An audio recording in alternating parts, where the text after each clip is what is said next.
మాట చెప్తున్నాను, మీకు తెల్లవారుతోందంటే భయం పట్టుకుంటుంది.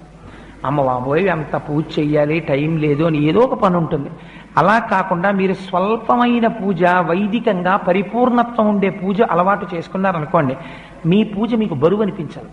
మీరు హాయిగా పూజ చేసుకుని వచ్చేస్తారు. ఒక్కరోజు మీరు ఎంచుకోండి, ఏదో ఒక రోజు నేను ఒక శనివారం నాడు ఇలా పూజ చేసుకుంటాను, లేదు ఒక సోమవారం నాడు చేస్తూ ఉంటాను, లేదు ఒక ఆదివారం నాడు చేస్తాను. ఆ రోజు నియమం పెట్టేసుకోండి, నేను ఈ రోజు విశేషార్చన చేస్తాను అని నియమం పెట్టుకుంటే ఒకే ఒక్కరోజు, ఆ ఒక్కరోజు చేయడానికి మీ మనస్సు ఉరకలు వేస్తుంది. ఇవాళ నేను విశేషార్చన చేస్తాను అని అదే పూజ ఎక్స్పాండ్ అవుతుందంతే. అదే పూజా విధానం, కొత్తగా మీరేం చేయక్కర్లే. కానీ అలా ఎలా పెరుగుతుందో మీకు ఎక్కడికక్కడ చూపిస్తూ ఉపచారములు మనం చేస్తాం శాస్త్రంలో. అవి మీ మనస్సుని తీసుకెళ్లి భగవంతుడి దగ్గర నిలబెట్టడం కోసమని ఉపయోగించాలి. అంతేకాని వాటిని మీరు